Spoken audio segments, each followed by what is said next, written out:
Podcast todavia. Podcast todavia. Podcast todavia. Podcast todavia. Podcast todavia. No episódio de hoje, o terceiro da série Egressos, o professor Marcelo Fishburne falará sobre ensino e pesquisa em filosofia. Então, Marcelo, a gente gostaria de agradecer a tua presença aqui. Muito legal ter junto com a gente. Teve uma longa trajetória aí dentro da UFSM, né? E agora retornando, mas enfim, te gostaria de agradecer. Então, agradeço, a alegria é minha, né, de ter o convite, de ver essa iniciativa funcionando, né, existindo esse podcast aqui. Eu acho que é uma contribuição interessante, né, do PPG, do Departamento de Filosofia da UFSM, né, para a filosofia no Brasil, eu acho, né, tem várias iniciativas que vieram contribuir agora, né, nesse momento atípico, e que contribuíram para a gente se dialogar e se ver mais, né, conversar de uma maneira um pouco mais informal a nível de país. Eu acho que essa iniciativa, né, o podcast que vocês estão realizando aí contribui com isso. Então é uma alegria poder participar aqui. Eu agradeço o convite, parabenizo já todos vocês, o Eduardo, a Luísa, a Isadora e agora eu esqueci o nome. É o Leandro, mas ele não pôde participar hoje, infelizmente. Isso, o Leandro, que não está hoje. Então, parabenizo todos vocês e agradeço o convite desde já. A gente vai começar explorando um pouco das tuas memórias sobre essa formação, que, licenciatura, mestrado, doutorado, tudo lá dentro do campus, né? Então, revela aí um pouco pra gente qual foi essa tua experiência, fala dos pontos altos, dos pontos nem tão altos, se tu tem algum elogio, alguma crítica, sugestão. Realmente, né, é um espaço de tempo bastante grande. Eu sou quase que, dá para dizer que 100% UFSM, né, nessa formação na filosofia. E então eu consigo olhar até com um certo distanciamento para aquelas partes lá do início, né, que já tem um tempo. Acho que eu fiquei em torno de 11 anos. Na verdade, eu não me lembro se vocês mencionaram, mas eu fiquei depois do doutorado ainda mais uns meses como pós-doutorando. Então foi realmente uma série de intercalada aí de atividades na UFSM. Então, eu lembro, assim, né, tem recordações, e a memória, às vezes, ela também é traiçoeira, né, então já faço um aviso aí, né, que eventualmente vou esquecer de coisas importantes, e é difícil também a gente ter uma avaliação da nossa própria, o que impactou na gente, né, esse olhar em primeira pessoa, às vezes, é suspeito também. Mas algumas coisas que me marcaram muito, assim, desde a minha entrada, eu entrei em 2008 na licenciatura em filosofia na UFSM. Eu lembro e destaco, né, eu destacaria, assim, 3 grandes professores que me marcaram profundamente, assim, foram os mais marcantes para mim. Obviamente havia vários outros professores importantes e muito respeitados e competentes no departamento, mas a gente acaba tendo relações, né, que se aprofundam ali academicamente, né, e às vezes até pessoalmente. Então me marcou muito o professor Dirk Greiman. Cursei filosofia da linguagem com ele logo no primeiro semestre, assim, a gente vem do ensino médio, sem saber direito o que é filosofia, né, e entra num curso, assim, com algumas hipóteses, né, algumas pouco razoáveis às vezes, e chega lá no primeiro semestre, assim, um professor, então, que trabalha uma disciplina um pouco mais técnica, trabalha com rigor super grande, né, uma seriedade admirável, né, dá uma dimensão muito clara, assim, da maneira, o que seria fazer filosofia num nível, assim, mais profissional ou acadêmico, né, que é algo que frequentemente fica de fora da compreensão, né, do alcance das pessoas que não entram para a vida acadêmica na filosofia, né? A filosofia faz parte do imaginário das pessoas na cultura e das maneiras mais selvagens, às vezes, né? Então, um folclore. Isso, então foi, acho que, bastante representativo, assim, para entrar na filosofia com uma imagem, assim, que permitisse ver o que podia ser feito, né, em termos de filosofia acadêmica, né, ou filosofia como uma profissão, né, que é o que a gente faz atualmente, né, a gente entra para a filosofia procurando um lugar onde a gente vai trabalhar, no fim das contas, né, embora tenha toda a conexão pessoal e tudo mais, a gente tende a encarar cada vez mais como uma profissão, né, que a gente escolhe para se dedicar. Então, foi muito marcante trabalhar a filosofia da linguagem. Eu acabei, no final do primeiro semestre, me convidou para participar de um projeto de iniciação científica. Então, acho que foi uma sorte, assim, na verdade, uma oportunidade muito valiosa para mim que me marcou muito, né? Participar de um projeto e ser inserido, assim, de uma maneira bem direta no turbilhão das coisas, né? Eu diria, né? Conhecer coisas que estavam um pouco distantes, né? Da minha formação até então no ensino médio, né? Ler textos em língua estrangeira, entender como se pesquisa, coisas básicas, né? Digamos assim, da pesquisa que a gente tem que fazer, a questão da escrita cuidadosa, né? O rigor com termos, com definições. Então isso foi meio que um empurrão, assim, né? Uma coisa que me forçou a ter que fazer coisas que até então estavam bem distantes, né? Das coisas que a gente faz. E certamente me fez crescer muito, assim, já no início, e eu acho que isso foi bem, bem importante. Logo na sequência, no entanto, o professor Dirk acabou saindo da UFSM, né? Prestou concurso em outras universidades e se mudou, né? E o que ficou para mim um pouco ali foi esse contato com a filosofia da linguagem, com a filosofia analítica. Eu estava estudando com ele Frege, mas acabei sendo exposto a outros autores, né, como Davidson, John Mack e outros autores, e que acabou que depois viraram meu interesse de pesquisa logo na sequência, ainda na graduação. E foi nesse meio termo aí, nesse tempo, né, que um pouco depois chegou também na UFSM o professor Rogério Severo, e foi quem acolheu ali o interesse que eu tinha desenvolvido pela filosofia do Davidson, né? Então eu acabei participando aí do projeto de iniciação científica também com ele. E mais uma vez, né, foi uma oportunidade muito importante na minha formação, que me marcou muito. Me marcaram principalmente, eu acho, uma questão de uma certa autonomia que o Rogério costuma dar aos seus alunos, ou pelo menos comigo foi assim, aceitar orientar um tema que o aluno trouxe ali, né, às vezes com problemas eventualmente, né, se poderia talvez fazer um projeto mais bem direcionado, ou articulado de uma maneira diferente, mas orientar isso, né, e também ajudar, isso foi muito importante, eu acho, tentar fazer esse trabalho de pesquisa sair um pouco daquele trabalho mais puramente exegético, né, de reconstrução, e se dá a liberdade, né, de pensar hipóteses, né, tentar desenvolver argumentos, né, criticar as coisas que a gente estava estudando. E depois também, né, a questão da escrita na língua estrangeira, né, conectou um pouco com isso que a gente faz habitualmente, né, na pesquisa, ler coisas que são publicadas a nível internacional, mas recebi um incentivo, né, e uma acolhida para essa ideia de também tentar se inserir nessa literatura, né, sabendo de toda a dificuldade que isso envolve, né, que, enfim, a gente tem muito mais vezes rejeições do que eventualmente ter um artigo aceito, né, e então esse processo, aprender esse processo e aceitar isso, né, saber que é assim mesmo, né, que faz parte da maneira como a filosofia é feita no mundo inteiro atualmente, né. Um outro professor, também não posso deixar de mencionar, professor Frank Salter, também trabalhei com ele como iniciação científica durante a graduação ainda, então desde o início tive aula com ele também, assim como o professor Dirk lá no primeiro semestre. Lógica também é uma disciplina dessas, né, que nos faz a gente dar uma chacoalhada quando chega, né, sacudir um pouco de certos estereótipos da filosofia também. E também tive a honra, né, de poder participar em projetos de iniciação científica com o professor Frank, ainda na graduação. Trabalhei questões de filosofia da lógica, e acho que incorporei um pouco, né, da questão desse rigor, desse cuidado argumentativo, mas principalmente eu acho o professor Frank sempre muito aberto a discutir ideias, discutir genuinamente, né, temas de interesse filosófico, talvez pela própria natureza da disciplina de lógica, né, que ele também sempre tinha um cuidado muito grande com pensar essa disciplina no contexto do ensino médio, né, visto que a gente estava no curso de licenciatura, e acho que abria, às vezes, né, um espaço para fazer discussões genuínas, né, meio que, às vezes, teimando cada um no seu ponto, né, insistindo dentro das objeções e contra-argumentos, mas levando a sério nessa coisa da discussão.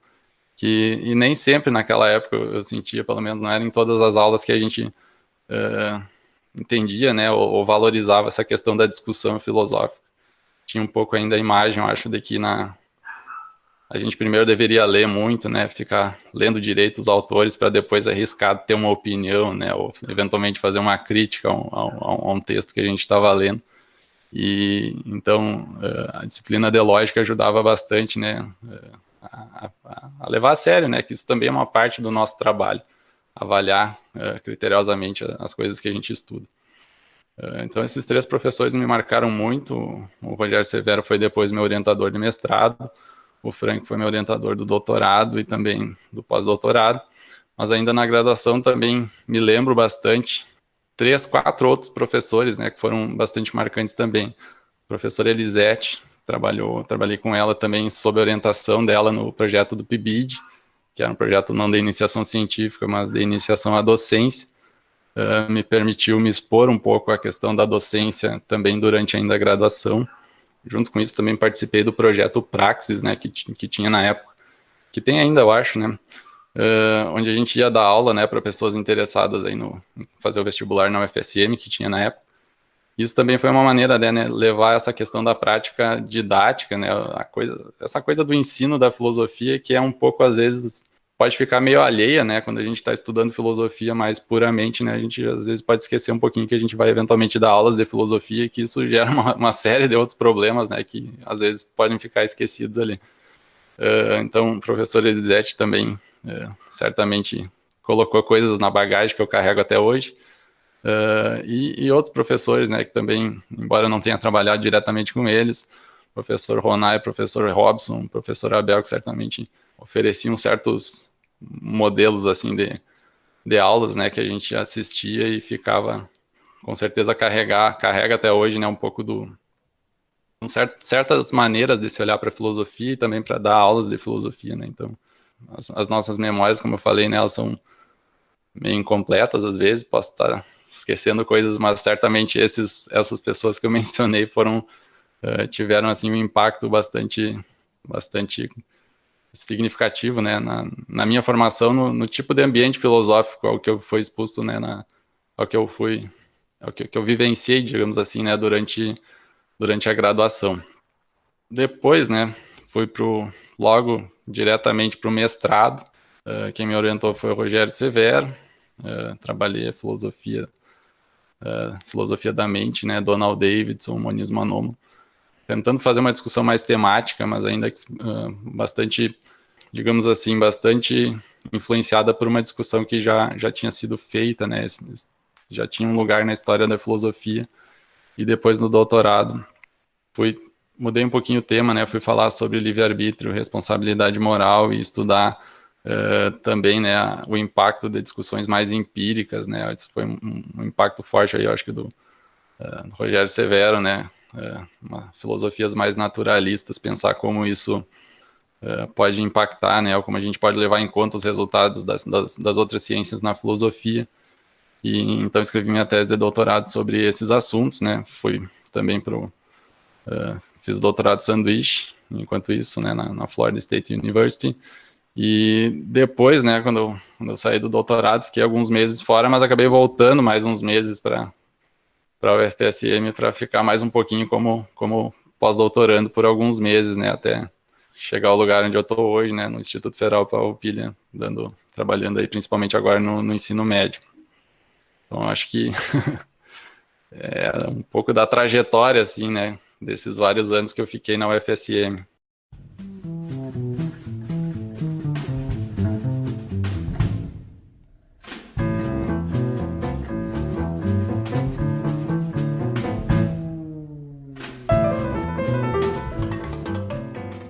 Bom, Marcelo, uma coisa, ouvindo a tua resposta aqui, me chamou a atenção um ponto, que eu acho que é uma peculiaridade do curso da UFSM, né? Tu mencionaste vários professores, né? O Dirk, o Severo, o Frank, a Elisete, o Ronai, o Robson e o Abel. E é engraçado que 3 desses professores que tu mencionas são professores que acabaram, né, depois indo para outros lugares, né? Que é o caso do Abel, do Severo e do Dirk. A UFSM ela tem essa característica, eu acho que tem uma certa mobilidade no corpo docente, vamos dizer assim, que tu não encontra em outras universidades. Talvez, sei lá, por N razões isso acontece, né? Mas na maior parte das universidades, tu acaba, assim, o pessoal entra e morre lá, né? Não fica até o fim. E a UFSM tem meio que, tipo assim, tem essa mobilidade no corpo docente que é meio que não é exatamente usual, assim, se a gente comparar com os outros departamentos, pelo menos aqui no Rio Grande do Sul, certamente eu acho que talvez seja um dos departamentos que tem, ao longo do tempo, assim, essa maior mobilidade. E é engraçado também, o Bruno, quando a gente conversou com ele no episódio, né, ainda sobre os egressos, ele também mencionou o impacto que ele teve da aula do Dirk no primeiro semestre de Filosofia da Linguagem, né? Eu acho que, viu, Luísa e Isadora, nós vamos ter que, depois de entrevistar o Ronai, né, nós vamos ter que conversar com o Dirk também, para ver se ele consegue falar um pouco sobre esse período que ele teve aqui na UFSM. E também vamos tentar falar com o Abel, assim, nós vamos fazer né, dos ex-professores, assim, o Ronai vai ser o primeiro, mas acho que o Abel e o Dirk são bons candidatos para essa conversa. Assim.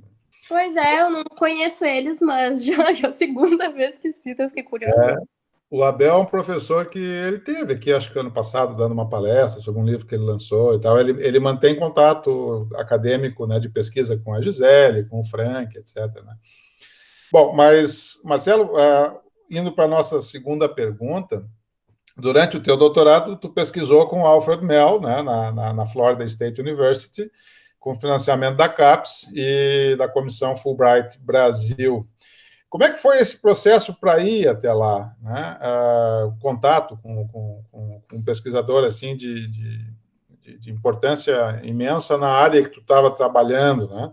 Tu tem alguma dica para quem pretende fazer essa formação fora do Brasil? Assim, como é que tu aborda um cara que nem o Mel, por exemplo, para propor algum tipo de trabalho conjunto no doutorado? Fala para a gente um pouquinho como é que foi esse processo.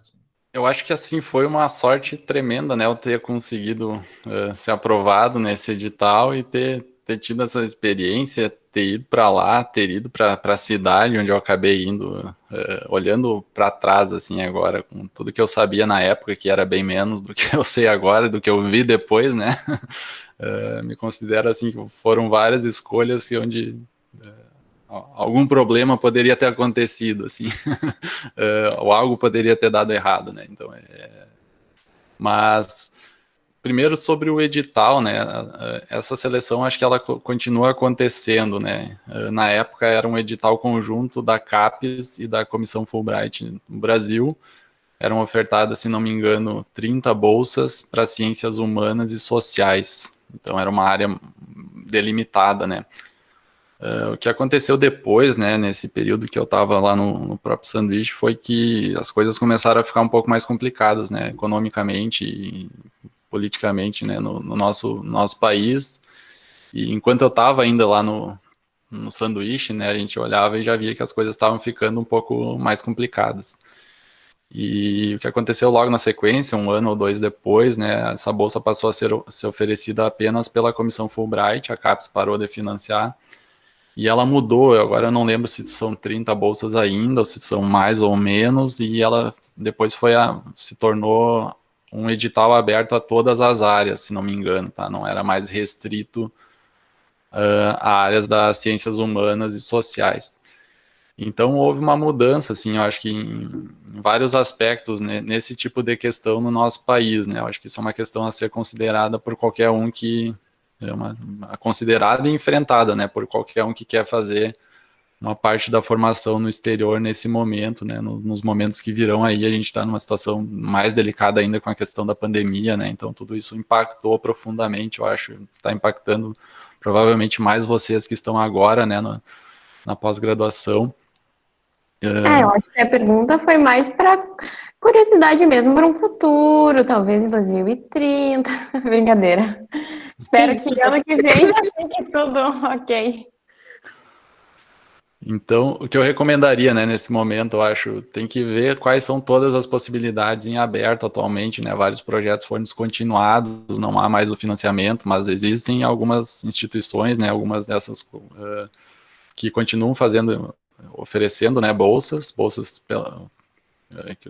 nós da filosofia podemos concorrer a elas, né, Então, acho que a primeira coisa, uma pesquisa exaustiva, né, de todas as opções, mas algo que eu acho que poderia ser realmente, assim, muito importante, poderia ser considerar possibilidades de fazer uma formação, por exemplo, doutorado, né, depois de fazer o mestrado aqui, talvez, fazer o doutorado completo no exterior, né, com uma bolsa do exterior, nos Estados Unidos, sei lá, na Europa, né, a gente tem vários lugares que oferecem bolsas e a gente consegue concorrer a elas, é um pouco trabalhoso, né, mas tem várias pessoas do Brasil que já fizeram isso e podem orientar, inclusive, né, como fazer para se preparar, né, porque em alguns desses casos, né, tu pode já ter a bolsa antes de ir, né, então tu pode ter uma mínima, uma garantia ali, né, e já se inseriria, digamos assim, completamente, né, num universo de pesquisa a nível internacional, né, claro, a gente tem ótimas universidades no Brasil também, tem uma inserção internacional crescente, eu acho, mas ainda assim, né, essa inserção, essa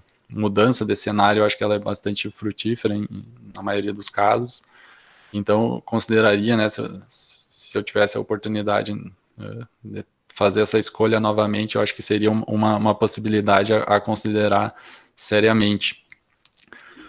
Sobre a questão, né, de fazer o contato, né, achar um orientador, supervisor, né, fora do Brasil, eu tive uma abordagem bastante simples e também, né, funcionou, né. Então, o que eu fiz? Eu procurei aqueles que eu achava que, na época, né, o Alfred Miller estava coordenando lá um projeto que ficou muito conhecido a nível mundial, né, porque ele ganhou uma bolsa lá, não, uma bolsa não, um financiamento gigantesco da Templeton, né, para financiar um projeto sobre livre-arbítrio e ciência. Depois ele, na sequência, teve outro projeto e a literatura que foi produzida a partir daquele projeto, né, foi meio que o que virou ali a literatura a ser estudada por quem quisesse entrar nesse assunto, né, investigar as conexões entre o impacto de certos resultados empíricos em questões sobre livre-arbítrio e filosofia da ação. Então, eu basicamente acessei, né, eu estava estudando essa literatura e o nome central ali era ele, né, o departamento lá era muito reconhecido, né, por ter um corpo docente bastante focado em filosofia da ação, e eu basicamente escrevi um e-mail para ele, né, eu estava escrevendo na época um artigo que já estava em inglês, foi o primeiro trabalho que eu comecei a fazer no doutorado, e eu basicamente escrevi um e-mail, né, o edital da Fulbright, da CAPES, pedia, né, que a gente tivesse uma carta convite, né, de um orientador para se candidatar à bolsa, então isso é parte do processo já da inscrição ali, e eu escrevi para ele e perguntei, né, bom, tem esse edital aí, eu estou começando a pesquisar sobre isso, queria saber se existe a possibilidade de eu ficar um tempo aí, né, com essa bolsa, se for selecionado, e o que eu precisaria agora seria uma carta, né, uma carta de convite aí que aceitaria me orientar, e tem esse artigo que eu estou escrevendo aqui que eu posso mandar, né, se quiser dar uma olhada no que eu estou fazendo aí para dar uma avaliada, e eu me surpreendi, porque logo que eu mandei, ele respondeu rapidamente, tô viajando agora, mas vou analisar, me manda o artigo que eu te respondo na sequência.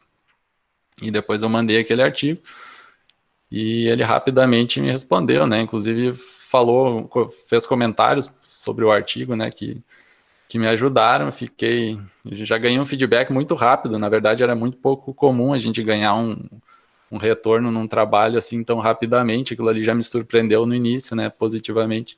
E Pois então aqui eu achei engraçado a abertura que ele teve, né, super gente boa, camarada. Eu notei depois, na verdade, que isso parecia uma questão cultural, da cultura universitária, pelo menos lá onde eu fui, as pessoas com as quais eu já tive contato, assim, de fora do Brasil, que a gente meio que espera, né, uma certa pomposidade, né, um cuidado, assim, como é que eu vou falar com essa pessoa, né, essa pessoa já publicou um livro, já publicou vários livros, né, na Oxford University Press, né, quem sou eu para mandar um e-mail? Mas que, na verdade, as pessoas eram justamente o oposto, né, muito tranquilas, elas gostam muito de conversar, especialmente se for sobre o trabalho delas, né, eu acho que isso E isso, na verdade, é inclusive muito sensato, né, do ponto de vista prático, porque o que é mais difícil na filosofia não é a gente escrever alguma coisa, não é a gente publicar alguma coisa, mas que alguém leia o que a gente escreveu, né, que alguém se interesse por aquilo que a gente fez. Sem dúvida. Então, qualquer pessoa que tiver interessado em fazer coisas parecidas, né, ou se relacionar academicamente com a gente, né, acho que a atitude adequada é exatamente essa, né. Inclusive, é meio aquele ditado, né? Mesmo que forem falar mal, me criticar, é exatamente isso que eu gostaria de ter, né? Alguém com quem dialogar.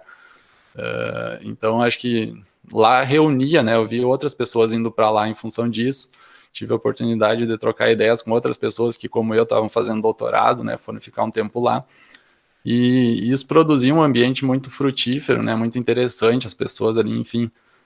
Tu caminhando num corredor, né, daí tu vê os nomes das pessoas nas portas lá do departamento, eram as pessoas que estavam às vezes na tua lista de referências, né, então cria uma atmosfera muito diferente e interessante, né, para trabalhar. Que momento, meu Deus, hoje tá passando e vendo tudo, o pessoal lá. Ah, meus íntimos aqui.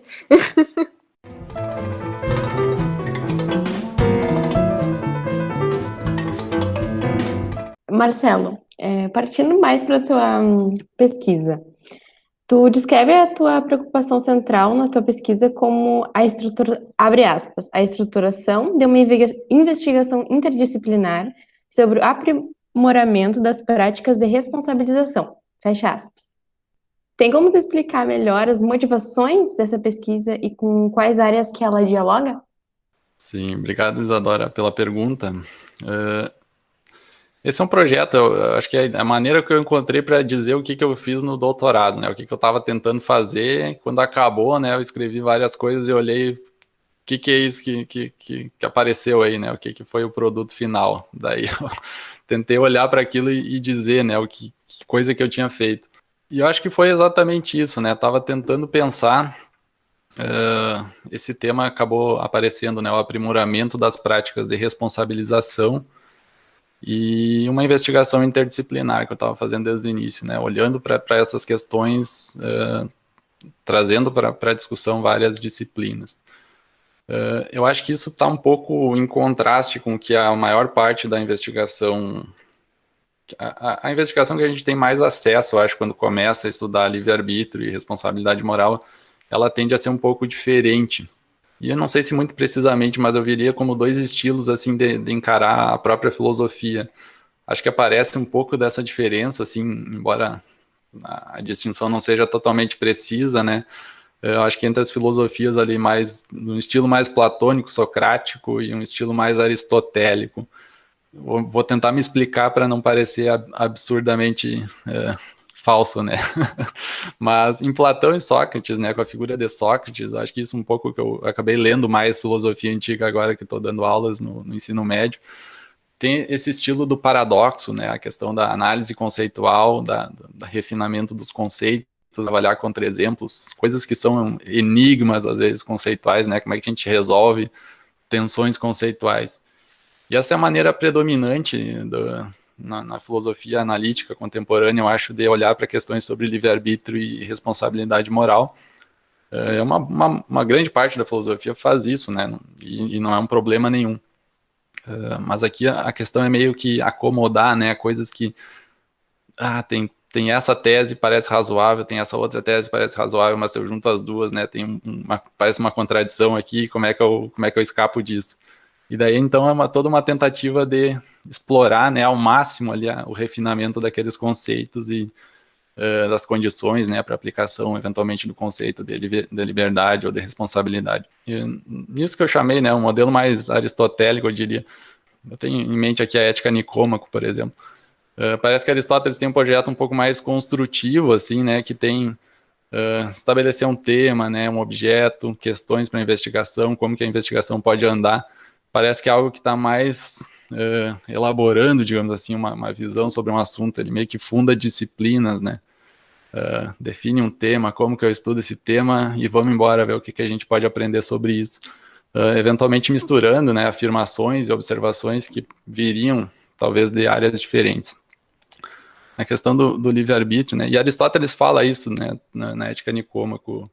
Essa é uma investigação prática, né? A finalidade é tornar-nos bons, não é simplesmente dizer o que é a virtude, né? E tem um livro ali, né, onde ele fala sobre responsabilidade, e pensando, né, como que a gente deve responsabilizar uma pessoa dependendo da situação, né? Que condições a gente deveria censurar uma pessoa, mas em que outras condições eu deveria ter pena, né, ou lamentar o que aconteceu. E então acho que um pouco, né, do que eu fiz quando eu descrevi meu projeto dessa maneira, claro que na época não estava analisando nesses termos, tá? Mas eu me afastei um pouco daquela questão tradicional da filosofia, né, se o livre-arbítrio é compatível ou não com a verdade do determinismo, e passei a pensar sobre, bom, o que existe na verdade, né? Essa discussão, ela pensa, né, se as nossas práticas de responsabilização, se elas são justificadas ou aceitáveis ou não, né? Porque se nós concluíssemos que não existe livre-arbítrio, eventualmente nós teríamos que defender, né, que deveríamos revisar ou mesmo abandonar a responsabilidade, as práticas, né, de condenar o comportamento quando uma pessoa faz algo intencionalmente, né, algo mal. Então, me afastei um pouco disso, né, e passei a olhar para como efetivamente, meio a la Strawson, tá, olhar para como as práticas funcionam de um ponto de vista aí mais informado pela literatura empírica, né, psicologia social. Agora, mais recentemente, tem considerado um pouco de biologia, a história, né? Tem estudos muito aplicados em lugares como serviço social, mesmo linguística, né? Estudos que vários deles estudam esse tema, mas esses estudos estão meio espalhados, aí eles não são integrados. Então, o que eu tentei fazer, na verdade, foi meio que uma investigação prática, né, sobre a responsabilização e não tanto uma discussão mais metafísica, né, ou de análise conceitual como a tradição nessa questão tem sido. Então, acho que um pouco por isso, essa descrição, né? Essa outra maneira é um pouco diferente, né? Outras pessoas estão fazendo isso também, mas não é a maneira predominante de olhar para a questão do livre-arbítrio e da responsabilidade moral. Não que eu próprio não tenha também trabalhado naquele modelo mais da análise conceitual também, tá? Tem trabalhos publicados que são, ainda eu viria olho para eles como ainda bastante dentro desse paradigma ali, tá? Mas o que eu tentei fazer em algum momento foi meio transitado de questões mais metafísicas, né, para questões mais práticas ou de ética, talvez ética aplicada até. Nossa, eu acho esse um tema, assim, com conceitos difíceis de caminhar sobre, de bom, mal, e essas questões, assim. Todos os atravessamentos da sociedade, da religião, não sei, todo mundo dá pitaco nisso, né? Então... Sim, isso foi um desafio bem grande também, né? E eu acho que nesse ponto, acho que a única coisa que a gente tem para fazer é ser meio modesto, né? Saber que a gente estava falando sobre um tema que tem uma história gigantesca, né? Praticamente todo grande autor clássico da história da filosofia falou sobre livre-arbítrio ou sobre responsabilidade em algum momento. Então a gente tem desde Aristóteles, Platão, né? Kant, os medievais. Contemporaneamente a discussão segue a todo vapor, né? E então, obviamente, não tem como a pessoa ler tudo, né? Conhecer tudo que foi escrito sobre esse assunto na filosofia, e especialmente se quiser considerar coisas de outras áreas também, né? Eu acho que então a única coisa que nos resta é ser meio dividir o trabalho e ser meio modesto, né? Que a gente fala coisas, você tem que estar aberto para ouvir as pessoas que estudaram mais coisas ou coisas diferentes das que a gente estudou, né? Então, acho que é meio que inevitável nessa área e em várias outras, né, na filosofia.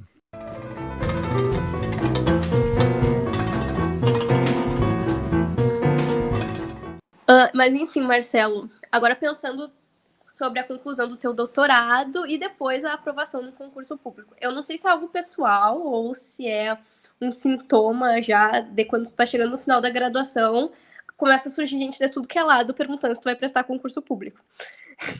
Não sei uma coisa se isso acontece comigo, então eu acho meio assustador, sabe, essa questão do estudo para isso. Então, tu teria alguma orientação para quem é que está concluindo uma pós-graduação agora e pretende ingressar nessa maratona de concurso? Sim, obrigado, Luísa. Essa pergunta é uma pergunta de ordem prática, eu acho que muito importante, né? Especialmente cada vez mais, né? Quando eu li a pergunta, né, que vocês me enviaram previamente aqui, e a primeira coisa que me chamou a atenção foi que estava escrito assim: após a conclusão do doutorado, qual o percurso. O que me chamou a atenção foi aquela palavra após. Eu diria que aquela palavra não deve estar ali. A preocupação, né, o trabalho, o percurso, para mim, pelo menos, ele começou muito antes e teve uma série, né, que a gente chamaria de fracassos, tentativas que não deram certo, né, até eventualmente conseguir um emprego, né, na filosofia, e que para mim foi bastante desesperador ali no final do doutorado, né, porque apesar de vir tentando, né, fazendo o doutorado, mas já com um olho, né, em achar uma colocação profissional para depois do doutorado, como eu falei, né, eu estive fiz o sanduíche em 2015, 2016. Quando eu estava lá, eu já via que as coisas estavam ficando mais difíceis, né, reduzindo um pouco as ofertas. Então, uma das coisas que eu fiz foi tentar achar um jeito de poupar dinheiro, mesmo durante a pós-graduação. A gente não tem lá grandes coisas para poupar, mas precisava ter uma reserva, porque eventualmente tu vai fazer um concurso, tu vai gastar. Então, eu acho que isso talvez uma questão, né, que a universidade, os programas de pós-graduação até pudessem atuar mais ativamente, né, para equipar os seus alunos, principalmente aqueles que ainda não estão colocados, né, no mercado de trabalho, a se preparar, né, para algo que é enfrentado cada vez mais, eu acho que a nível mundial e aqui no nosso país também, né, e vai tendência que continue assim, como uma questão assim, tem que ser profissionalmente abordada, né, a gente tem que ter uma estratégia bem definida, tem que ter um plano viável, né, uma questão de viabilidade na prática, né, a gente não pode esperar acabar o doutorado para ver e agora o que vai acontecer, né, a gente tem que saber mais ou menos quais são as variáveis que estão operando ali. E aí eu fui olhar um pouco, né, quando eu vi essa pergunta, assim, como que efetivamente eu tinha uma lembrança de qual era o primeiro concurso que eu tinha feito, mas fui ver que, na verdade, tinha feito um muito antes, né, quando eu acabei a graduação, eu fiz um concurso para professor substituto, também no Instituto Federal Farroupilha, onde eu trabalho hoje, e eu fui reprovado, né, foi o primeiro concurso que eu fiz, deu um monte de coisa, tudo errado, né, cheguei muito em cima da hora, me atrapalhei, eu estava fazendo outras coisas ali enquanto eu acabei a graduação e aguardando para ver se eu ia entrar no mestrado. Depois, quando eu entrei no mestrado, fiz só o mestrado, daí não fiz concurso. Quando eu entrei no doutorado, eu fiz novamente um concurso. Foi o primeiro em que eu fui aprovado, novamente no Instituto Federal Farroupilha, mas eu não fui nomeado porque eu fiquei mais para baixo nas classificações. Depois, né, quando eu voltei do sanduíche, eu comecei a ir sistematicamente a procurar lugares onde eu poderia fazer um concurso, né, conseguir uma vaga para trabalhar como professor, né, de filosofia, que era o que eu almejava. Então, tive uma série ali, tem um pessoal que fala aí da ideia de um currículo negativo, né, o currículo onde a gente bota as coisas que não deram certo. Acho que é uma ideia muito, muito legal, né, que seria interessante a gente fazer. Mas então nesse meu eu teria vários ali em 2016, 2017. E aí em 2017, que eu ainda não tinha concluído o doutorado, eu fui concluir em 2018. Aí eu passei pela primeira vez num concurso para uma universidade, fui aprovado, mas fiquei em segundo lugar e não fui chamado. Depois consegui passar num concurso para uma vaga de substituto, acabei não sendo chamado, e eu acabei o doutorado e não tinha sido chamado para nada, mesmo tendo sido aprovado em alguns lugares. Então, isso é algo, acho que tende a ser cada vez mais parte da realidade, né, de quem investe, né, numa pós-graduação, no mestrado e doutorado em filosofia no Brasil. O que aconteceu comigo, então, depois, né, daí eu estava acabando, me inscrevi, submeti projeto para uma bolsa de pós-doutorado da FAPERGS e apareceu um concurso no Instituto Federal Farroupilha, onde eu estou hoje, né, que foi um concurso feito em Santa Maria, que era onde eu estava. E eu já estava praticamente sem dinheiro, né, de ter viajado para fazer concursos em outros lugares. E, bom, só me restava fazer, né, tendo várias experiências aí que não funcionaram tão bem, eu contava que não seria aprovado. E no fim das contas foi o concurso no qual eu fui aprovado em primeiro lugar pela primeira vez, né, então eu já tinha começado o pós-doutorado, fiquei um tempo até ser chamado, e daí então que eu efetivamente, né, eu resolvi essa bronca que todo mundo que vai para pós-graduação precisa achar um jeito de resolver, né, que conseguir sair em condições, né, de continuar na profissão, que é um desafio, né, acho que a gente tem, enfim, é difícil dar dicas, né, e eu acho que os professores que eu tinha na época também tinham uma certa dificuldade para dar dicas e orientar nesse ponto, porque eles tiveram que resolver essa questão, né, profissional num contexto que era muito diferente do contexto que estava então colocado quando chegou a minha vez, né, e provavelmente quando vocês chegarem nesse momento, né, agora, atualmente, essa situação já é bem diferente. Atualmente nós não temos praticamente nenhum concurso aberto no Brasil inteiro, tem algumas vagas para professor substituto, né, pouquíssimas inclusive, então é uma realidade que muda muito rapidamente, né, mas acho que é importante que haja um pensamento muito sério, né, muito pé no chão, assim, sobre como traçar um plano, né, e ter planos B também, né, plano B, plano C, como para não se frustrar, tem que saber, assim, ter uma visão realista do que pode acontecer e como que a gente pode abordar, né, as situações que vão estar postas para a gente. O Marcelo, esse tópico dessa pergunta é um tópico difícil mesmo, e eu acho que o teu foco no após tem toda a razão de ser, porque supondo que a gente retorne uma certa normalidade no fluxo dos concursos, né, uma suposição muito temerosa, né, dado o contexto político em que a gente está vivendo, mas supondo que se retorne uma certa normalidade nos concursos, hoje eu creio que a preparação de um aluno de pós-graduação para enfrentar essa realidade, ela tem que iniciar a partir do momento que o aluno ingressa no mestrado. Tipo assim. E se não antes, né? Se o aluno que está na graduação já vislumbra, vamos dizer assim, para a sua carreira essa dinâmica de mestrado, doutorado, pós-doutorado, concurso, né? Se isso é o foco para ele, eu acho que já, vamos dizer assim, a partir do momento que ele está na graduação, né, já entendeu que é aquilo que ele quer fazer, né? Ele já tem que preparar o seu currículo, né? E eu acho que dado o modo como a concorrência hoje se dá nos concursos, em posições, seja pública, seja privada, eu acho que aí, às vezes, nas privadas é tão difícil quanto nas públicas, né?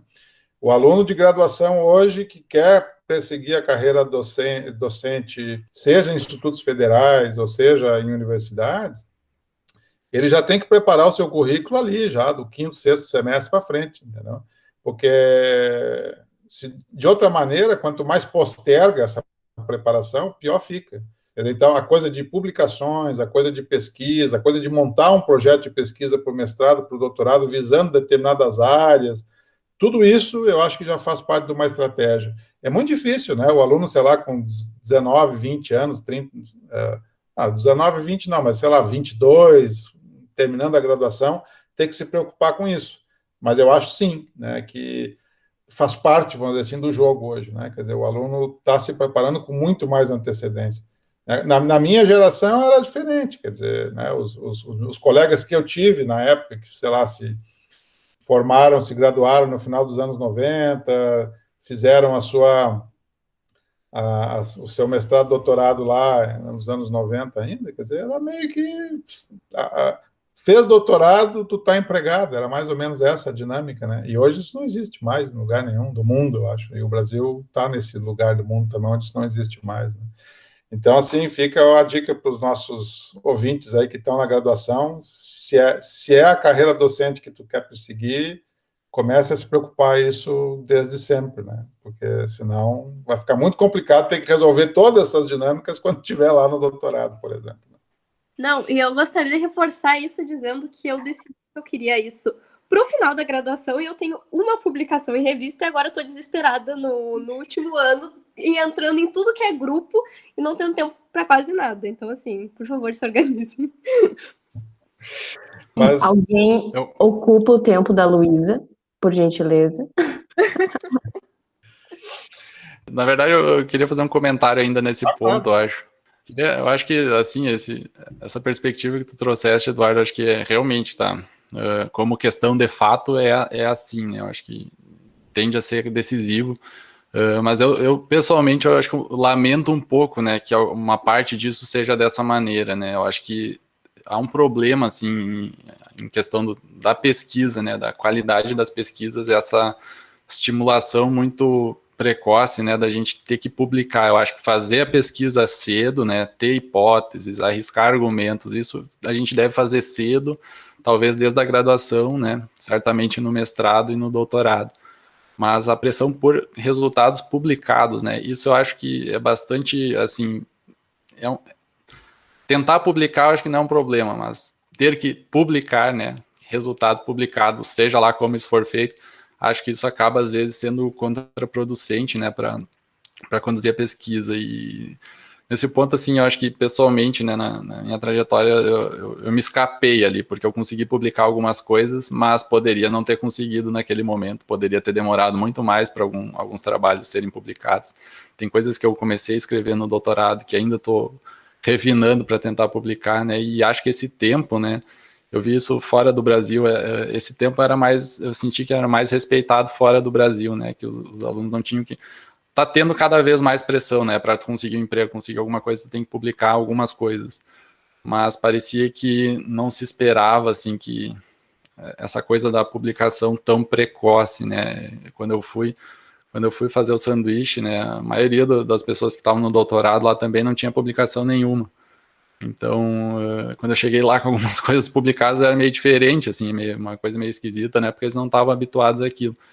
Vários estavam tentando, eventualmente, publicar, né, eles estavam almejando em revistas muito qualificadas, sabiam que isso demoraria um tempo, né, e eu acho que esse tempo, se a gente concentra muito em ter algo publicado e não em estar elaborando algo muito bom, né, eu acho que às vezes atrapalha um pouco a pesquisa, né, eu acho que é um pouco uma infelicidade, né, que as coisas estejam caminhando para essa direção, né, da gente ter...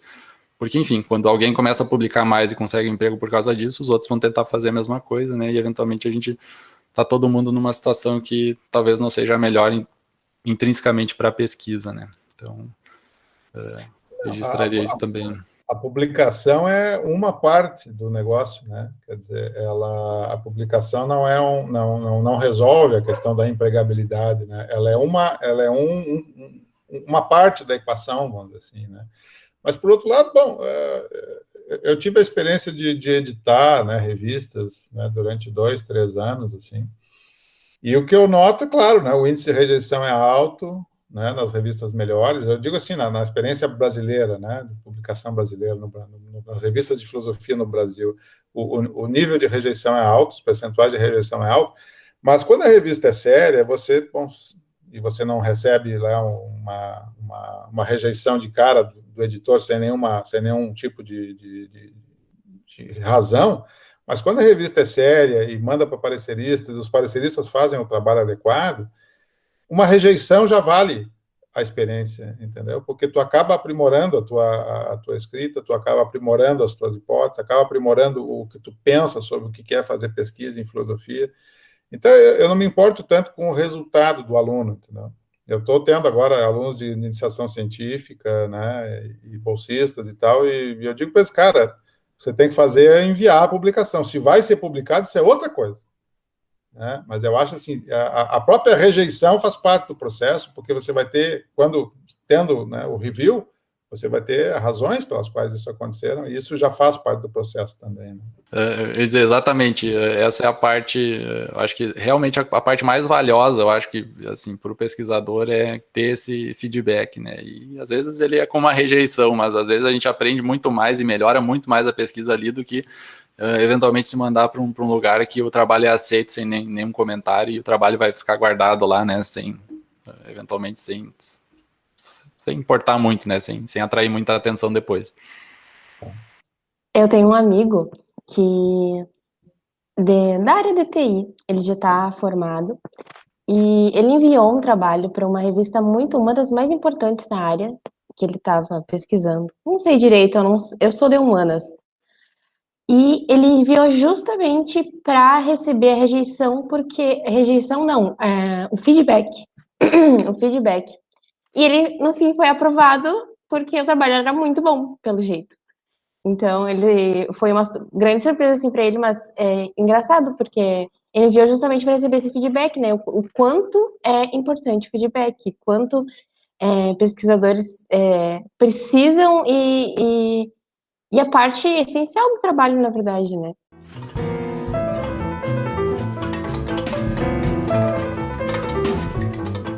Bom, mas agora migrando então, Marcelo, para o assunto do teu blog, né? Tu tem escrito com alguma periodicidade assim sobre pesquisa, estudo e escrita em filosofia. E num dos posts lá do teu blog, tu coloca uma pergunta que é muito importante. E a pergunta é como aumentar o impacto da pesquisa brasileira, né? Bom, qual que é a tua resposta para essa questão, Marcelo? Agradeço a pergunta. Sim, o meu blog, na verdade, foi meio que uma coisa que, quando eu estava na graduação, era meio que um lugar de exercitar a escrita também, né? E que era uma das primeiras habilidades, eu acho que a gente acaba cultivando na filosofia, né? Tendo a perceber os blogs como algo meio em queda atualmente, né? A gente tem esses podcasts aqui, tem canais no YouTube, né? São os canais do momento.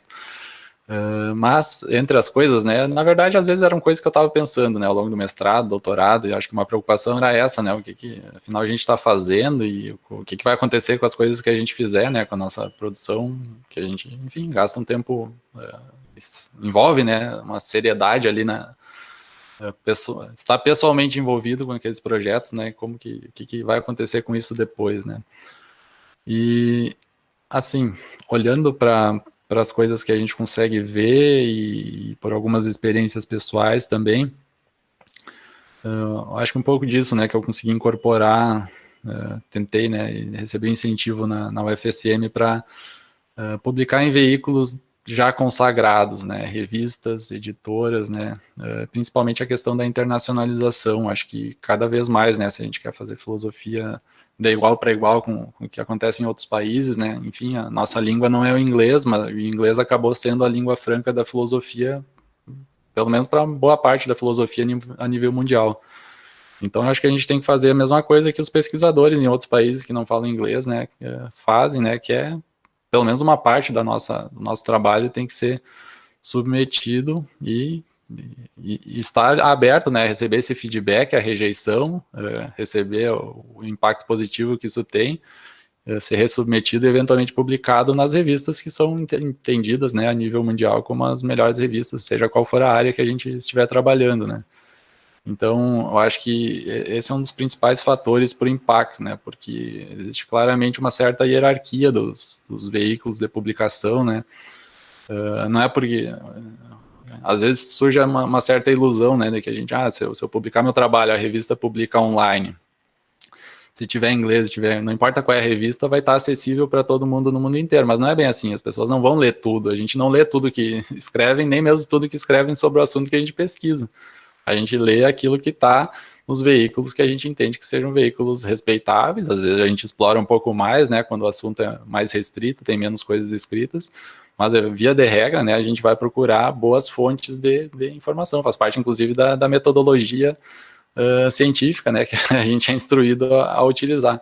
Claro que tem vários problemas, né, às vezes tem questões de viés, né, viés de, enfim, de gênero, né, da questão com nacionalidade das pessoas, algumas pessoas acabam sendo privilegiadas nesse processo, né, recebem mais atenção, mas ainda assim, né, enquanto a gente não tiver uma alternativa perfeita, eu acho que o que acaba funcionando mais é isso, né, a gente precisa...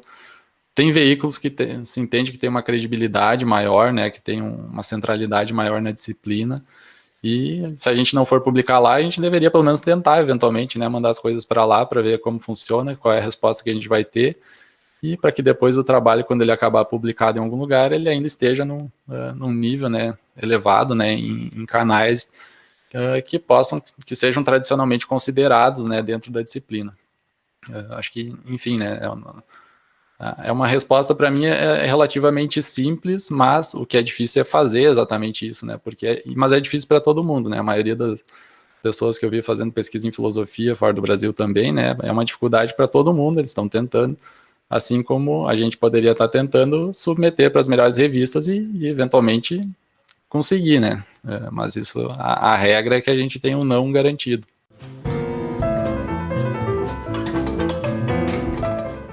E totalmente leciona no Instituto Federal Farroupilha, em Uruguaiana. Como que tu avalia a formação na UFSM, em especial para os desafios de lecionar filosofia no ensino médio? Ótima pergunta também, né? E perguntas difíceis, né? É difícil a gente falar alguma coisa interessante, né?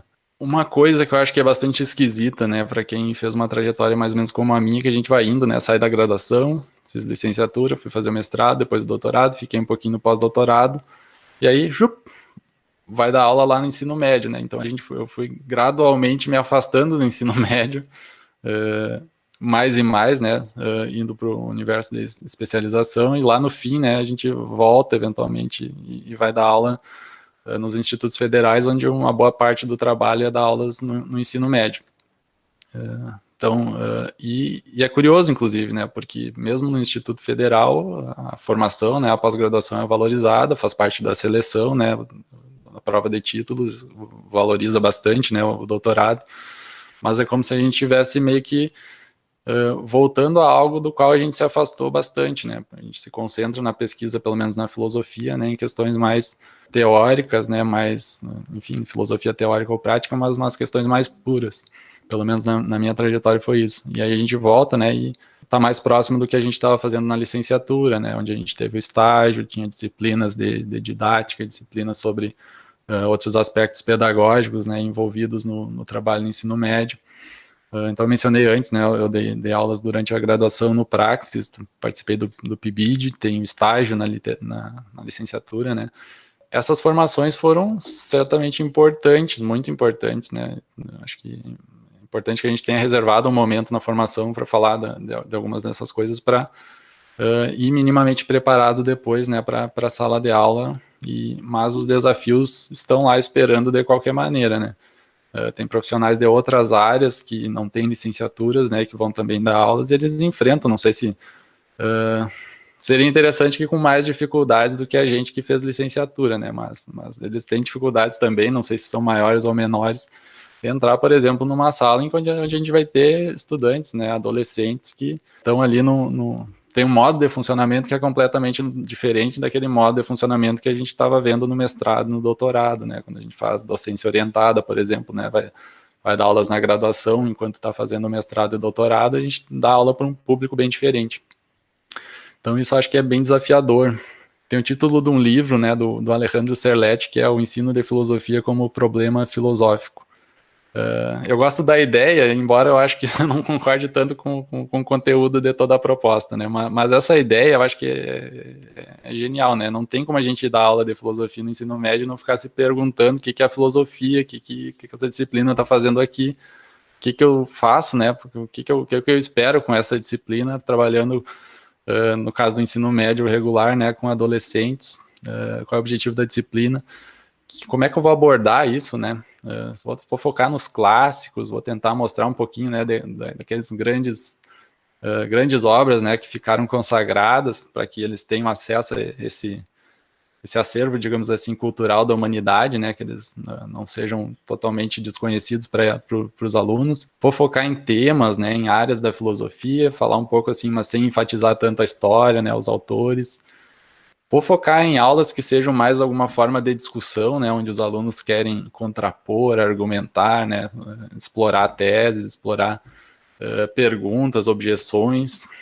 Vou focar na leitura e na escrita, né, a leitura mesmo, né, que é algo que a gente, na pós-graduação, enfim, da graduação também, né, precisa aprender a fazer de uma maneira muito cuidadosa, né, a escrita na filosofia como algo, assim, bastante também peculiar e valioso, né? Eu acho que poderia também contribuir com essa habilidade, né, para os alunos.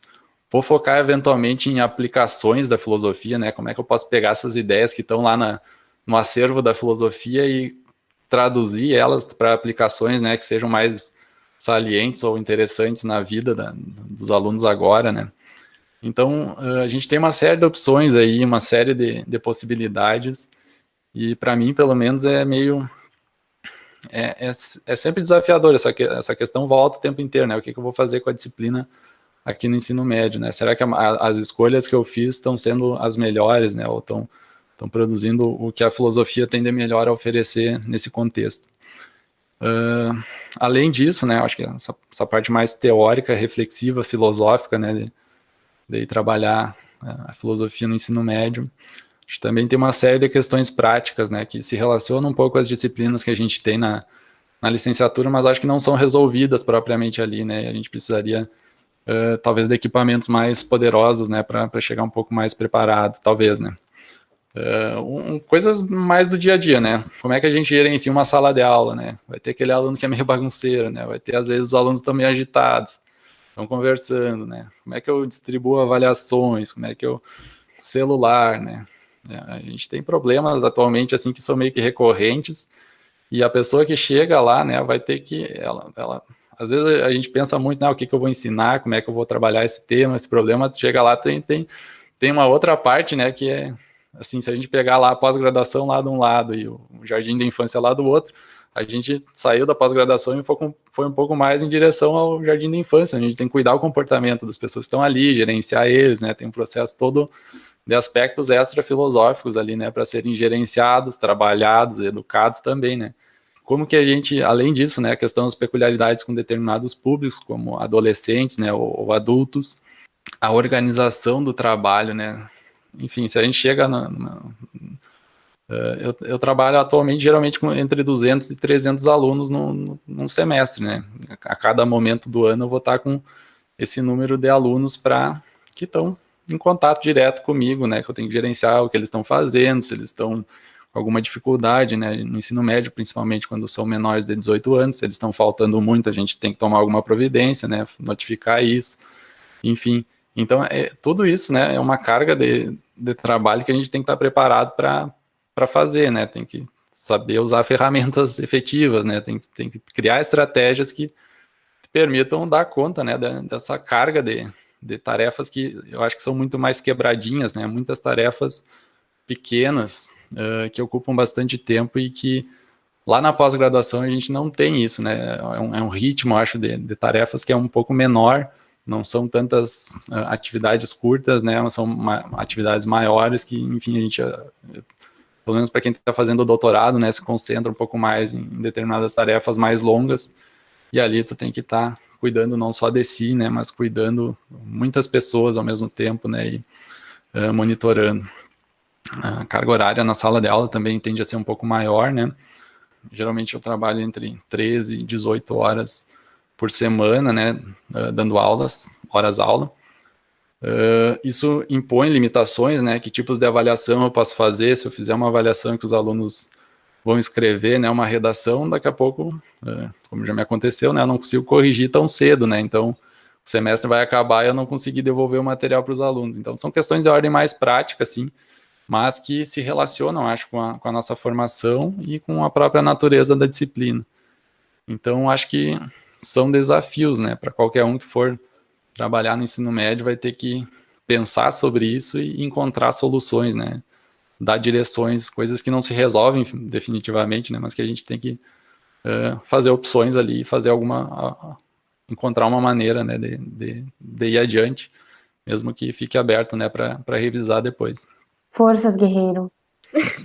É verdade, Cláudia. Isso aí é os karma de quando a gente estava no ensino médio, sabe? Depois a gente retorna para lá e tem que lidar com a adolescência. Sem dúvida. Nossa. Mas eu fiquei refletindo muito sobre isso que tu falou, e realmente a gente não tem também essa valorização do professor de ensino médio, de ensino fundamental, na mesma proporção que tem do ensino superior, até numa questão de enxergar, assim, e um respeito intelectual.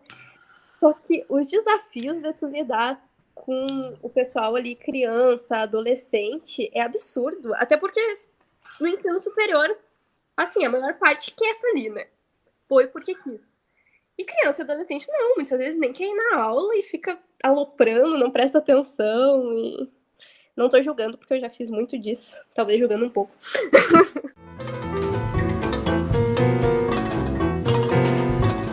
Tu também lida com a pesquisa, além de dar aula, né? E como é que tu faz para se organizar, para ter aí uma compatibilidade entre as duas questões? Fazer a pesquisa num nível satisfatório e ainda lidar com as atividades do ensino. Manda um roteiro, tutorial. Quero tutorial. O que fazem, o que comem quando dormem. Pro YouTube ontem. Essa pergunta também é difícil, né? Na verdade, desde que eu entrei no Instituto Federal Farroupilha, né? Eu entrei em 2019. Então eu tendo a ver assim, nos primeiros anos é extremamente difícil compatibilizar qualquer atividade de pesquisa. No primeiro ano, acho que eu não fiz quase nada, tá? Não escrevi, enfim.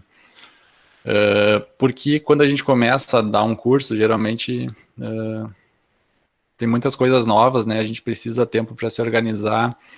Então, quando eu entrei, eu fui dar várias disciplinas, né, que tinham ementas diferentes, tinha que criar aulas novas, né, a gente não tem material preparado já para dar aulas sobre muitos assuntos, né, e isso é um desafio, acho que consome bastante tempo, né, especialmente no início, né, depois que a gente começa a repetir um pouco as disciplinas, a ementa volta a ser a mesma, aí um trabalho acaba se reduzindo, a gente faz adaptações, a gente eventualmente corrige algum problema, mas não tem que criar tudo do zero, né?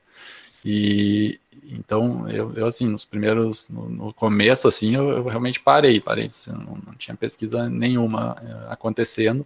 Acho que, assim, os institutos federais são um lugar bastante privilegiado, né? Eu entendo que é um dos melhores lugares para se trabalhar no ensino médio, né? Para dar aulas.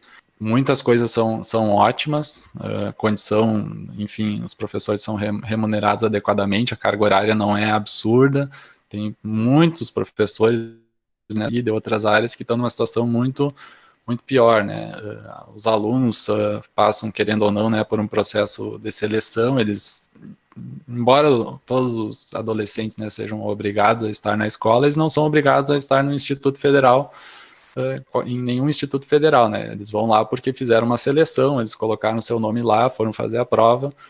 Então, tende a haver um comprometimento muito maior ali, embora, novamente, né, sejam pessoas que nem sempre vão estar interessados em tudo que está lá, né? Inclusive na disciplina de filosofia. Mas acho que tem também uma questão, né, sobre a proposta das instituições, né? Como que cada instituição encara ou valoriza, né, ou não valoriza a pesquisa dentro daquela instituição. Para a filosofia, geralmente tem algumas peculiaridades nos institutos federais, eu acho, né, porque tende a valorizar pesquisas mais aplicadas, pesquisas relacionadas a questões tecnológicas, né, embora minha tipo de pesquisa que eu fiz, possa ser visto como algo relativamente aplicado, é relativamente aplicado para padrões de filosofia. Quando a gente vai... As outras áreas, né, o nível de aplicação é muito diferente, né, são coisas bastante diferentes. Então, às vezes, eu acho que poderia haver uma reserva, né, de um espaço, mas isso é uma decisão institucional, né? Será que eu devo reservar, sei lá, 8 ou 10 horas para um professor fazer pesquisa, né? A pesquisa que ele bem entender. Na filosofia, a nossa pesquisa frequentemente é ler, né? Ler e escrever. A gente precisa dar tempo para fazer isso, e a instituição basicamente precisa nos liberar, né? A pesquisa em filosofia geralmente é barata. Em outras áreas tem que ter financiamento, é mais difícil, né? Além do tempo, da dedicação, também tem que ter, às vezes, instrumentos, laboratórios. Então, nem sempre na filosofia, né, se espera, né, ou tem um lugar reservado para fazer a pesquisa dessa maneira. O que eu tenho feito nos últimos tempos é basicamente, né, durante o semestre é bastante difícil, mas eu acho que na universidade isso também acontece em alguma medida. A gente vai escrever quando está de férias, né, ou pelo menos quando os alunos estão de férias. E aí então é a hora da gente dar jeito, né, colocar alguma coisa no papel, é o que eu tenho tentado voltar a fazer, mas coincidiu, né, na minha experiência, na minha trajetória, que eu tive o primeiro ano como docente no ensino médio em 2019, quando ia começar o meu segundo ano, né, onde eu já teria uma experiência acumulada, já teria materiais já preparados, né, que poderia aliviar um pouco o trabalho com preparo, né, de aulas e tal. Acabou que chegou uma pandemia, né, e a gente teve que migrar de uma hora para outro formato. Então eu trabalhei um ano, o ano seguinte foi um ano diferente, né, foi um ano com instrumentos, maneira de trabalhar totalmente diferente, criar coisas novas novamente. Então acho que esses anos agora estão meio que difíceis, assim, né, da gente tirar qualquer lição a partir deles, né, porque os anos vindouros tendem a ser diferentes. Pelo menos é o que a gente espera, né? Mas é isso, né? Não sei se ajudei muito, né? Mas acho que uma coisa é isso, né? A gente tem para certos problemas, a gente tem que encontrar maneiras eficientes, né, de lidar com eles, né? Tem tarefas que são burocráticas em qualquer instituição, principalmente nas instituições públicas. Tem tarefas que a gente é obrigado a fazer e faz parte, né? Mas algumas delas não são tão valiosas, né? para aqueles que nós atendemos, que são os alunos. Então, uma das estratégias que a gente, eu acho que deve adotar é economizar energia, né? Deixar a energia reservada para aquilo que realmente importa e encontrar maneiras as mais eficientes possíveis para resolver coisas que sejam, às vezes, sei lá, tecnológicas, né? Coisas que enfim, são, às vezes tem um programa lento, né? Como é que eu faço para achar um programa mais rápido, né? Tem que fazer, as coisas têm que funcionar bem, né? Para que a gente consiga evitar desperdiçar o tempo, né? Que sempre é pouco.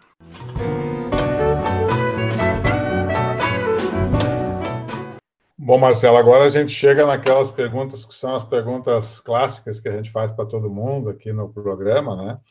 E que normalmente são as perguntas também que as pessoas às vezes têm mais dificuldade, né? Vamos ver como é que vai sair no teu caso. Assim. E a primeira delas assim, é o que te levou a fazer filosofia? Tá ficando cada vez mais difícil, né? Às vezes eu paro para pensar um pouco, né? Por que eu fui para filosofia, né? O que tinha em mim, o que tinha onde eu estava. Eu acho que a minha transição, né? Teve um momento no início do ensino médio que eu pretendia ir para uma área bem diferente. Pretendia fazer, sei lá, ciências da computação. E durante o ensino médio eu comecei a ler mais. Comecei a ler inicialmente literatura e alguns livros ali, acho que foram meio que devagarinho, né, carregando para aquelas questões que são mais filosóficas, assim, algumas mais existenciais, questões mais abstratas, né, temas ali que provocavam uma reflexão maior. Eu acho que foi isso, na verdade, que foi enfim, coisas que eu achei, né, que contemplavam talvez coisas que eu já tivesse pensado ou interesses que eu já tinha, né, e aí comecei a ver, então, que existia isso, né, porque, enfim, a filosofia não é conhecida em geral pelos estudantes do ensino fundamental, né, quando a gente vai para o ensino médio, que estava começando a ter a disciplina no ensino médio quando eu cursei.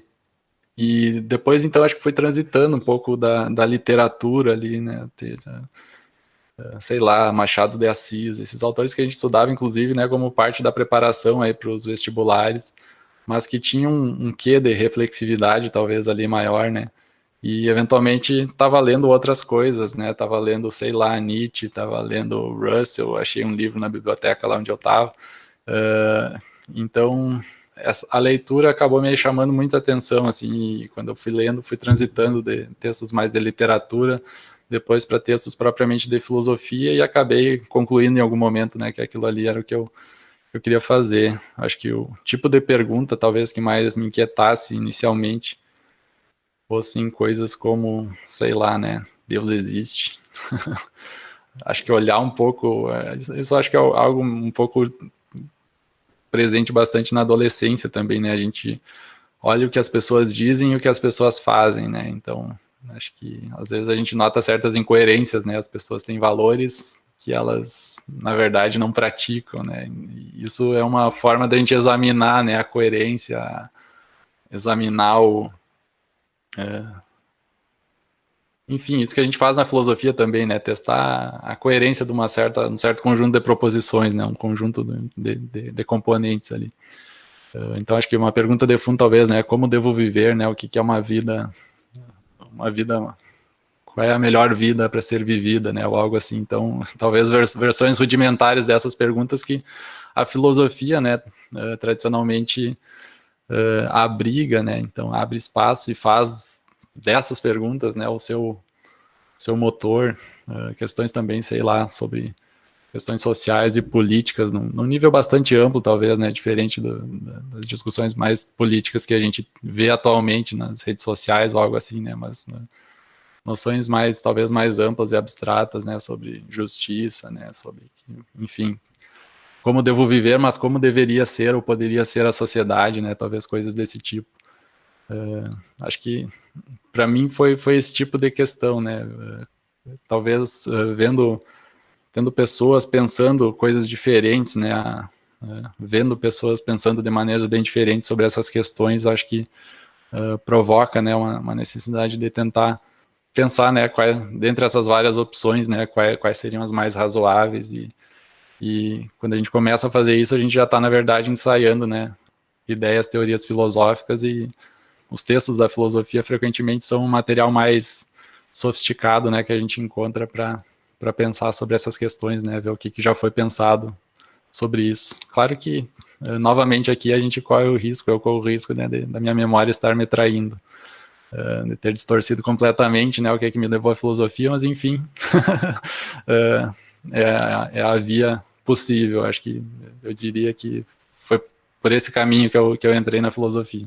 Questões bem simples, assim, leve.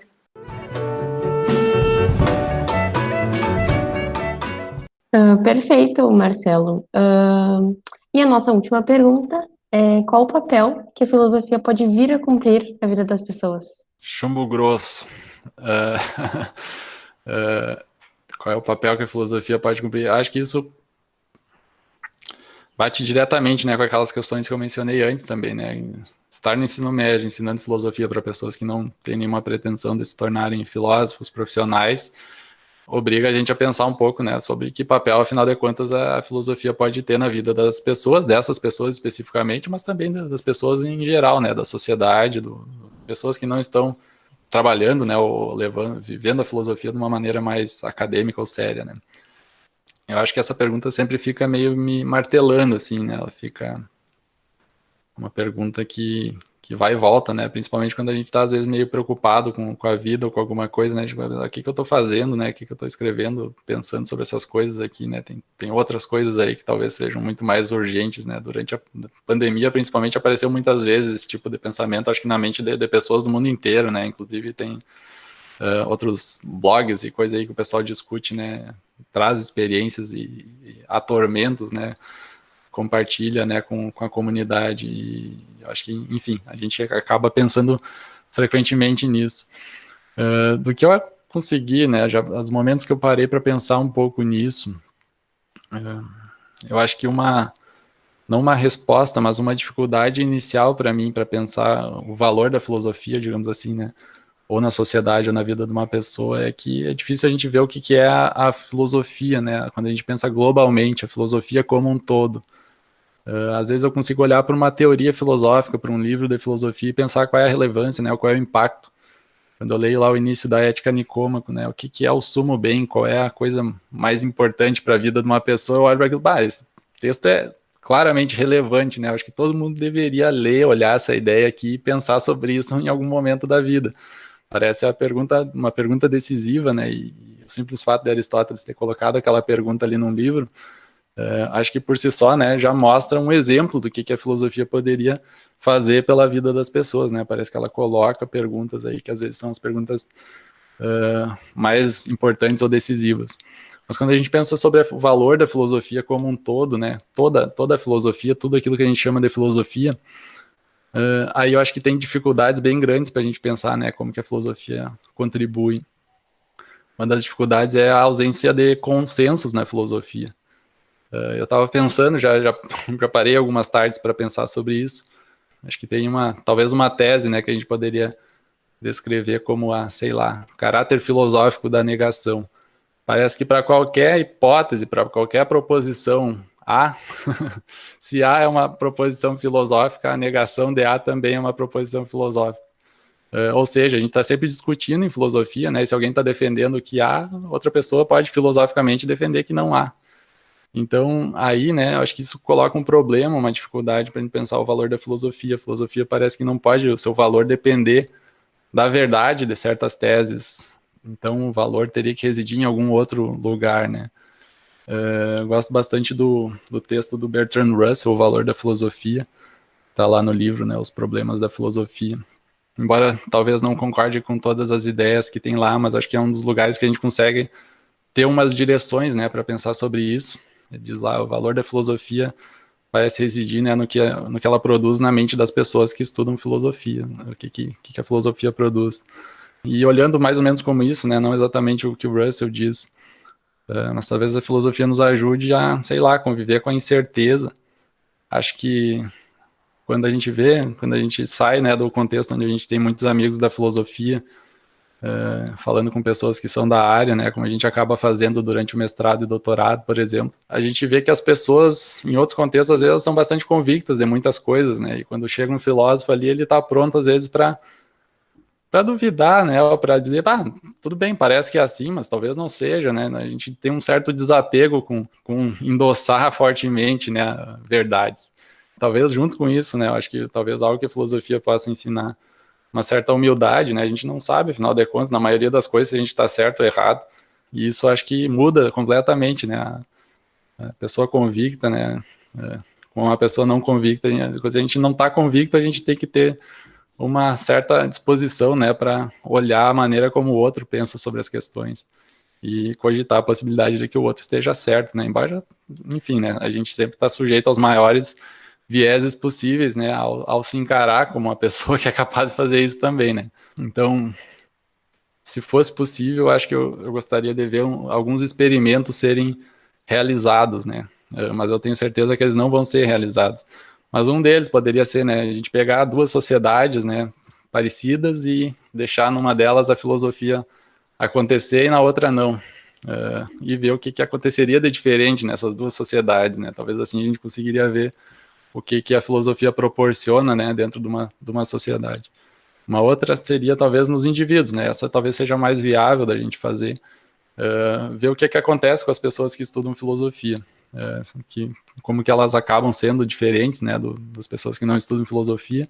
Uma dificuldade, né, que a gente já vai para a filosofia sendo de um certo jeito. Talvez algumas coisas nos atraiam, né, para a filosofia, e aí então a gente não vai conseguir ver o que a filosofia impactou diretamente na gente, né, mas vai ver também, misturado com isso, como a gente já era, né, como já eram as pessoas que foram fazer filosofia.